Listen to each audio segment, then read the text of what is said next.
우리의 생애 가운데도 마지막 날이 찾아오게 될 것입니다. 여러분은 생애의 마지막 날 어떤 모습으로 생을 마감하기를 원하십니까? 우리는 이번 한 주 예수님의 생애의 마지막 날에 대해서 묵상을 하고 있습니다. 그날 새벽 이스라엘의 대제사장과 백성의 장로들은 예수님을 죽이기로, 신성모독죄로 죽이기로 결의를 하였습니다. 그리고 몸을 결박하여서 로마의 총독 빌라도에게 예수님을 넘겨줍니다. 예수님은 법적인 최고의 권력자인 빌라도 총독 앞에 서게 됩니다. 그 자리에서 총독이 묻습니다. 내가 유대인의 왕이냐? 그 질문에 대해서 예수님은 너의 말이 옳다라고 답을 합니다. 이 답변을 듣고 함께 있던 대제사장 장로들이 벌떼처럼 일어나서 예수님을 고발을 하고 예수님 고발을 당하지만 예수님은 한마디도 대답을 아니하십니다. 이것을 본 빌라도가 말합니다. 그래 너를 쳐서 얼마나 많은 것으로 증언하는지 저 수많은 증언들을 듣지 못하냐? 들었다면 왜 해명을 하지 않느냐? 왜냐하면 당시 로마의 법 체계에는 최고 재판관이 최종 선고를 내리기 전에 피고인들에게 변명할 수 있는 기회를 3차례나 주었습니다. 피고인의 권리를 보장해 준 것입니다. 하지만 예수님은 단 한 차례도 변명을 하지 않고 거짓 증언들과 모든 것에 대해서 예수님은 침묵을 하십니다. 예수님이 한마디 답을 하지 않으시니까 오히려 빌라도 총독이 깜짝 놀라게 됩니다. 6월절 명절에 되면 총독은 무리의 청원대로 죄수 한 사람을 놓아주는 전례가 있었습니다. 이것을 가리켜서 요즘에는 사면제도라고 그렇게 말합니다. 우리나라도 광복절 명절이 되면 대통령이 사면을 하기도 하지 않습니까? 이 총독의 사면은 죄수를 사면할 수 있는 총독의 정치적인 행위였습니다. 그때 바라바라 하는 유명한 죄수가 있었죠. 빌라도가 묻습니다. 너희는 내가 누구를 너에게 놓아주기를 원하느냐? 지금 빌라도는 자신이 쓸 수 있는 마지막 카드 사면 제도를 통해서 예수님을 풀어주기를 원했던 것입니다. 내가 누구를 너에게 놓아주기를 원하느냐? 바라바냐? 그리스도라 하는 예수냐라고 질문을 합니다.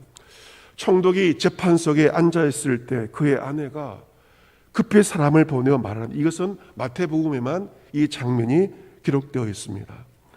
평소에 하지 않았던 일을 아내가 남편에게 하고 있습니다. 그래서 사람을 보내서 무슨 말을 합니까? 저 옳은 사람에게 아무 상관도 하지 마옵소서. 오늘 꿈에 내가 그 사람을 봤는데 그 사람 때문에 애를 많이 태웠습니다. 예수님에 대한 꿈을 꾸고 빌라도의 아내가 빌라도에게 말하여서 저 사람은 옳은 사람입니다. 아무 상관도 하지 말라고 아내가 남편에게 사람을 보내어 전가를 합니다. 빌라도도 이제 로마 사람이었고 아마 아내 역시 유대인이 아니고 이방인이었을 것으로 추정이 됩니다. 하지만 그녀는 남편에게 예수님에 대해 옳은 사람이라고 말하면서 아무 상관도 하지 말라고 합니다. 그것은 그녀가 꿈을 꾸게 되었고 하나님의 계시를 받았기 때문입니다. 하나님은 꿈을 통해 역사하셨고 빌라도의 아내에게 예수님은 불의한 자가 결코 아님을 보여주신 것입니다. 그래서 아내는 남편에게 사람을 보내어서 하나님의 그 계시를 전달을 한 것입니다. 하지만 대제사장들과 장로들은 무리를 권합니다. 바라바를 달라 하게 하라. 예수를 죽이게 하라.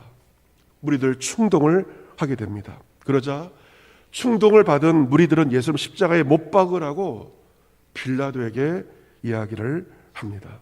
여러분, 얼마나 빌라도가 고통스럽겠습니까? 양심의 가책도 있었을 것이고 자기가 보기에도 죄가 아닌데 고소를 당하고 있습니다. 더욱이 아내는 자신에게 전가를 보내었습니다. 양심의 가책은 더 컸을 것입니다. 하지만 거스려지는 무리의 말 가운데서 총독은 주저합니다. 그래서 다시 말하죠. 그가 무슨 악한 일을 하였느냐? 내가 보기 악한 일을 하지 않았다라고 이야기를 하는 것이죠. 하지만 그들이 더욱 소리질러 말하되 예수를 십자가에 못 박혀야 하겠나이다. 무리들이 한 목소리로 호산나 주를 찬송하였던 무리들이 이제는 예수를 십자가에 못 박혀야 하겠나이다 라고 이구동성으로 말하고 있습니다. 여러분, 무리들의 결정이 옳을 때도 있지만 항상 옳은 것은 아닙니다. 대중들이 잘못된 결정과 잘못된 선택을 하는 경우도 왕왕 있는 것을 우리가 보게 됩니다. 빌라도는 밀란이 나르는 것을 우려합니다. 그래서 그는 물을 가져다가 무리 앞에서 손을 씻으면서 말합니다. 이 사람이 피해 다해 나는 무죄하니 너희가 그 값을 치러야 된다. 너희가 당하라. 이 사람의 죽음에 대해서 너희가 정말 책임을 져야 한다라고 말하는 것이죠. 백성들은 대답을 합니다. 그 피를 우리와 우리 자손에게 돌릴지어다. 무서운 말을 합니다. 예수의 피를 우리와 우리 자손에게 돌릴지어다.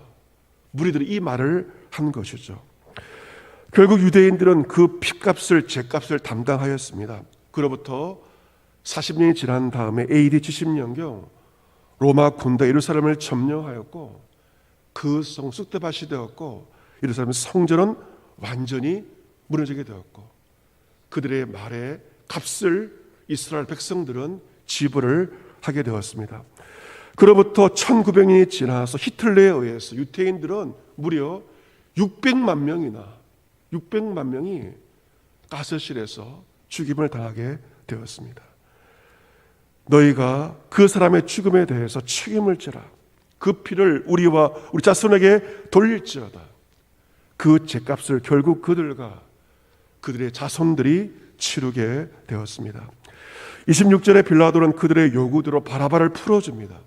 대신 예수는 채찍질을 하고 십자가에 못 박히게 넘겨줍니다. 결국 최종 결정은 로마 총독 빌라도가 땅땅땅 내리게 되었습니다. 그래서 우리는 사도신경을 고백하면서 본디오 빌라도에게 고난을 받아 십자가에 못 박혀 죽으시고 그 최종 책임이 유대인도 있지만 결국 법적인 최종 책임이 본디오 빌라도에게 있음을 우리는 지금도 고백하고 있습니다. 우리 예수님은 십자가에 못 박히기 전에 무엇을 당했느냐? 채찍질을 당했다는 것이죠. 그 채찍질은 가죽에 금속 파편이 있는 채찍질이었습니다. 로마의 채찍은.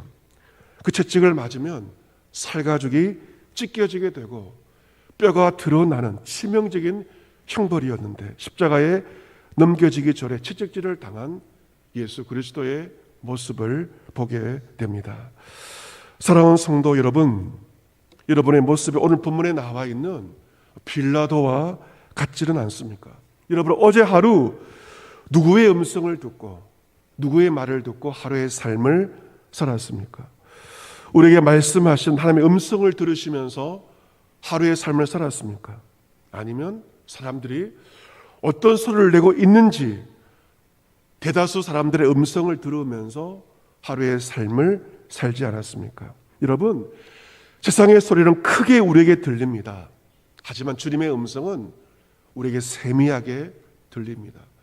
또 아내를 통해서도 들려지게 되고 자식을 통해서도 들려지게 되고 부모를 통해서도 들려지게 되고 직접 꿈을 통해서도 우리에게 말씀하시는데 세상의 소리가 크게 들리지만 주의 음성은 세미하게 우리에게 들려집니다. 하지만 우리는 세미한 주의 음성이 아니라 큰 목소리를 외치는 세상의 소리 가운데 지금 살고 있지는 않습니까? 하지만 주님은 빌라도 법정 앞에서 유대인들의 거센 소리와 비난과 정죄 가운데 예수님은 변명하지 않으셨습니다. 한마디도 말씀하지 않고 잘못된 정죄에 대해서 예수님은 침묵하셨습니다. 여러분, 오늘 하루 침묵하십시오. 침묵. 주님은 침묵하셨습니다. 우리가 침묵할 때 우리에게 말씀하시는 주의 세미한 음성을 들을 수 있습니다. 오늘도 선거철입니다. 확성의 소리가 있습니다. 세상의 소음과 비난과 정죄와 흙탕물 같은 세상 가운데 오늘도 우리는 살아갑니다. 하지만 주님처럼 침묵하며 우리 친히 말씀하시는 오직 주의 음성을 따라 세상의 고난 가운데도 주님처럼 의의 길, 십자가의 길을 오늘도 걸어가는 저와 여러분 모두가 될 수 있기를 주 예수 그리스도의 이름으로 축복합니다. 아멘.